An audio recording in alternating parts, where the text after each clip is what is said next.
कहानी शुरू होती है एक टाउन से जिसका नाम पुंगू था। वहाँ पर एक औरत को विच क्राफ्ट के इल्जाम में सजा दी जा रही थी, यानी कि उस औरत पर ये इल्जाम था कि ये चुड़ैल है और काला जादू करती है। पर वो औरत सबसे रो रो कर कह रही थी कि वो विच नहीं है और वो माँ भी बनने वाली थी। अब उस औरत को कहा जाता है अगर तुम विच हुई तो तुम पानी से बाहर आ जाओगी, क्योंकि उस औरत को पानी में डुबोकर सजा दी जा रही थी, और अगर तुम विच ना हुई तो तुम डूब जाओगी। जिसके बाद उस औरत को पानी में फेंक दिया जाता है। इन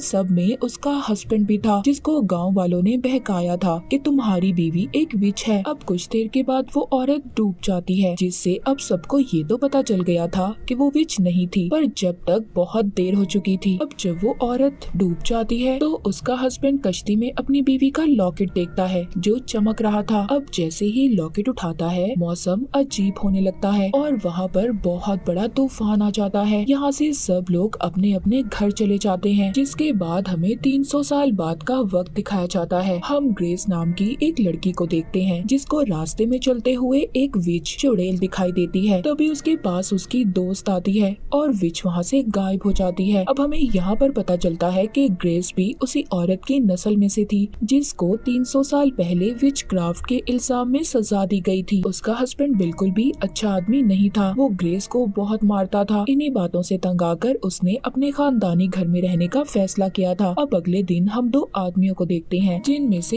एक का नाम बट था और ये इसके घर की कुछ चीजों को ठीक करने आए थे। अब ये दोनों ग्रेस के घर में काम करना शुरू कर देते हैं। तभी बट को वहाँ पर काम करते हुए अपनी मरी हुई बेटी की आत्मा दिखाई देती है जो काफी साल पहले पानी में डूबकर मर गई थी। वो बट से कहती है कि यहाँ से चले जाएं, यहाँ पर खतरा है। तभी वहाँ पर ग्रेस आ जाती है और बट की बेटी की आत्मा गायब हो जाती है। वहीं पर दूसरी तरफ बट के दोस्त को दीवार से निकलती हुई एक डरावनी औरत दिखाई देती है जो किसी खौफनाक चुड़ैल जैसी थी। अब बट का दोस्त बहुत ज्यादा डर गया था और यहाँ से जाने का फैसला करता है, पर बट उसको समझाता है कि डर क्यों रहे हो, कुछ नहीं होता, बस जल्दी से हम अपना काम खत्म करेंगे और यहाँ से चले जाएंगे। जिसके बाद दोबारा से वो दोनों अपना काम करना शुरू कर देते हैं। इसी तरह एक दिन गुजर जाता है। अब बट और इसका दोस्त ग्रेस के पास जाते हैं और कहते हैं कि अब हम जा रहे हैं और बाकी का काम हम कल आकर कर देंगे। तभी वहाँ पर ग्रेस का हस्बैंड आ जाता है। ग्रेस का हस्बैंड अपने रवैये की उससे माफी मांगता है, कहता है कि पहले मैंने जो कुछ भी किया सब गलत किया, मुझे माफ कर दो। ये सब बातें सुनकर ग्रेस उससे कहती है ठीक है, मैंने तुम्हें माफ कर दिया, अब जाओ और बाहर जाकर डस्टबिन में कूड़ा फेंक कर आओ। इसीलिए अब वो कूड़े को बाहर लेकर चला जाता है। जब वो बाहर आता है तो मौसम बहुत ज्यादा खराब था। जब वो डस्टबिन में कूड़ा फेंकने लगता है तभी डस्टबिन से वही विच बाहर निकलती है जिसने बट के दोस्त को डराया था, जो दीवार से निकली थी, और वो विच ग्रेस के हस्बैंड को डस्टबिन में ही खींच लेती है। इसी तरह रात गुजर गई थी और अब सुबह हो जाती है,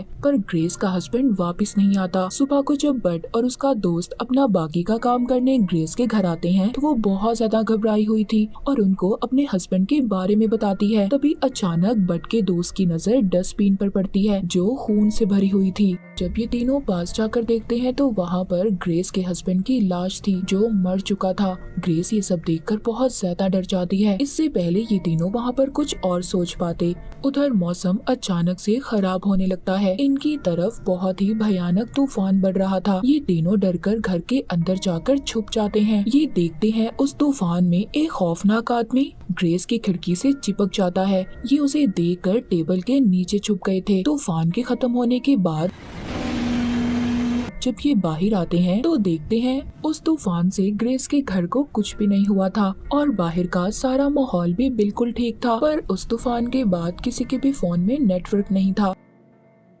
अब ये तीनों गाड़ी में बैठकर पुलिस स्टेशन जाने का फैसला करते हैं ताकि ये ग्रेस के हस्बैंड के मरने के बारे में रिपोर्ट कर सकें। अब जब ये पुलिस स्टेशन जा रहे थे तो देखते हैं आसपास के घर, लोग, पुलिस स्टेशन, पोस्ट ऑफिस, इन्हें कुछ भी नहीं दिखाई देता। सब कुछ गायब हो चुका था। जब ये थोड़ा सा आगे जाते हैं तो आगे जाकर रोड भी खत्म हो जाता है। फिर दूसरा रास्ता लेते हैं तो वो भी जंगल के बीचों बीच जाकर खत्म हो जाता है। हर तरफ जंगल था। तभी इनको अपनी तरफ कुछ लोग आते हुए दिखाई देते हैं जिन्होंने अलग अलग जानवरों के मास्क पहने हुए थे, जो इन तीनों पर अचानक से हमला कर देते हैं।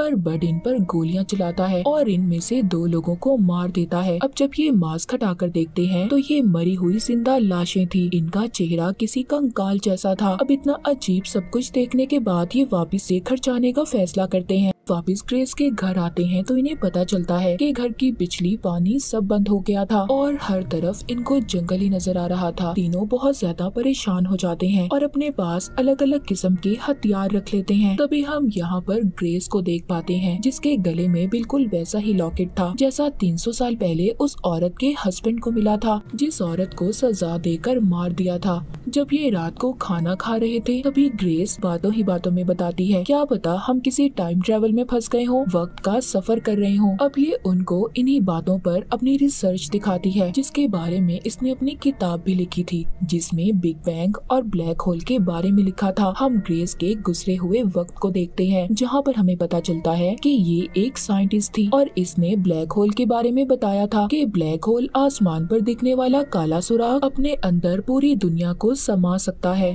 और इसी जैसे और भी छोटे होल होते हैं और अगर ये जमीन के दरमियान में आ जाएं तो हमारे गुजरे हुए वक्त और आने वाले वक्त के दरवाजों को जोड़ सकते हैं। और ये बातें वो बड और उसके दोस्त को बता रही थी पर वो भी समझ नहीं पाते। अब ये इन्हें बाहर ले जाकर आसमान पर वैसा ही होल दिखाती है। कहती है कि हम टाइम ट्रेवल कर रहे हैं और हम अपने बहुत सालों पहले गुजरे हुए पुराने वक्त में फंस चुके हैं। ग्रेस उनको एक तस्वीर दिखाती है जिस पर दरख्त बना हुआ था और सभी खानदान वालों के नाम लिखे हुए थे, जिस पर सबसे ऊपर ग्रेस और आखिर में भी ग्रेस लिखा था। अब जब बड का दोस्त सबसे ऊपर ग्रेस का नाम पढ़ता है तो कहता है, ये तो पुंगू टाउन की विच थी ना, जिसको 300 साल पहले मार दिया गया था। ग्रेस ये सुनकर कहती है, नहीं, वो कोई विच नहीं थी, बल्कि वो एक आम औरत थी और जड़ी बूटियों से लोगों का इलाज किया करती थी। उसके पड़ोसी उससे जलते थे, जिस वजह से उन पर इल्जाम लगाकर उन्हें मार दिया गया। अब ये सब बातें करने के बाद ग्रेस और बड का दोस्त सो जाते हैं, पर बड जागकर पहरा देने का फैसला करता है। तभी वहाँ पर कुछ नकाबपोश लोग आ जाते हैं जो ग्रेस को अगवा करना चाहते थे। बड सबको एक एक करके मार देता है पर एक आदमी बच गया था। जब ये तीनों इससे पूछते हैं कि तुम कौन हो, ये बताता है कि मैं पुंगू विच का फॉलोवर हूँ, मैं विच की दुनिया से यहाँ पर आया हूँ और मैं ग्रेस को अपने साथ लेने आया हूँ। वो आदमी इनको ये बताता है कि अगला तूफान जल्दी आने वाला है। पहले तूफान में हम इस वक्त में आए और अब जब अगला तूफान आएगा जो हमें अपने पुराने वक्त में ले जाएगा, यानी कि अब दूसरा तूफान भी आने वाला था। ये बताकर वो आदमी यहाँ से चला जाता है। अगले दिन सुबह को एक बहुत ही खतरनाक मॉन्स्टर की तरह दरख्त ग्रेस पर हमला कर देता है, पर बड और उसका दोस्त उसको आग से जला देते हैं और वो पानी में चला जाता है। उधर दूसरी तरफ इस बात का फायदा उठाकर वो आदमी ग्रेस को विच के पास ले जाता है। जब बड और उसका दोस्त ग्रेस को ढूंढते हैं तो वो उन्हें कहीं पर भी नहीं मिलती। उधर ग्रेस उस आदमी से खुद को आजाद करवा लेती है। अब वो बड और उसके दोस्त को मिल चुकी थी। ये तीनों मिलकर विच के साथियों को मार देते हैं। अब जब ये वहाँ से थोड़ा सा आगे जाते हैं तो इन्हें एक गुफा दिखाई देती है जिसमें से एक आदमी बाहर आता है जो बताता है कि मैं विच का हस्बैंड हूँ, पर उसने अपने चेहरे को ढका हुआ था। वो इन तीनों को अपनी गुफा में आराम करने का कहता है, फिर सभी को सूप पीने के लिए देता है। तभी उधर बड़ी सी देग से विच निकलती है और ग्रेस को लेकर वापिस से अंदर चली जाती है। बड और उसके दोस्त को कुछ समझ नहीं आता कि उनके साथ हुआ क्या था।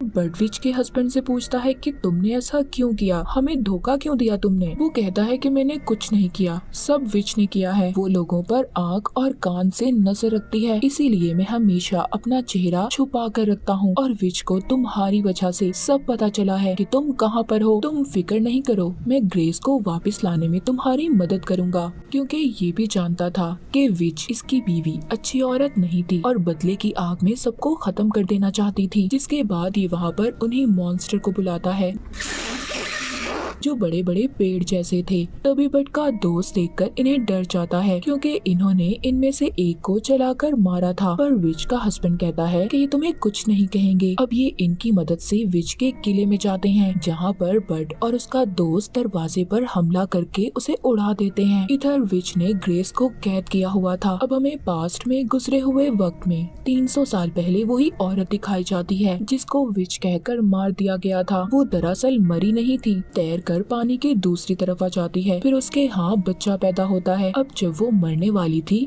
तभी उधर उसने आसमान पर वैसा ही ब्लैक होल देखा जिसके बारे में हमने ग्रेस और बट को बातें करते देखा था। उसने उसकी सारी ताकतों को अपने अंदर खींच लिया था, जिसके बाद वो सचमुच एक विच बन गई थी और फिर बहुत सारी दुनिया के दरवाजे आपस में जुड़ गए थे, जिस वजह से वो ग्रेस के वक्त में भी आ जा सकती थी। अब जब ग्रेस को होश आता है तो देखती है विच बिल्कुल उसके जैसी थी। ग्रेस उससे पूछती है कि आखिरकार तुम मुझसे चाहती क्या हो, जिस पर वो कहती है कि मैं बदले की आग में जल रही हूँ। उस वक्त लोगों ने मेरे साथ अच्छा नहीं किया, मैं बेकसूर थी, मुझे सजा दी गई। अब मैं पूरी दुनिया को जलाना चाहती हूँ और मैं ये भी जानती हूँ कि ग्रेस तुम मेरे खानदान से ही हो, क्योंकि मेरा ये लॉकेट मेरे हस्बैंड ने मेरी बेटी को दे दिया था और इसी तरह ये आगे नस्ल में चलता रहा। उधर बट भी आ जाता है जो ग्रेस को छुड़ाने की कोशिश करता है, पर विच वहाँ पर बट को उसकी बेटी का ख्याल दिखाती है जो कांटों में फंसी हुई थी। बट समझ गया था कि ये विच की एक चाल है, पर तभी विच उसके दोस्त सचमुच कांटों में फंसा देती है, जिससे उसे बहुत तकलीफ होती है, पर बट उसको छुड़वा लेता है। उधर विच उस तूफान को रोकने में लगी हुई थी, जिससे ये लोग वापस से अपने वक्त में जा सकते थे। इसी बात का फायदा उठाकर वो विच को गोली मार देता है, जिससे विच नीचे जाकर गिरती है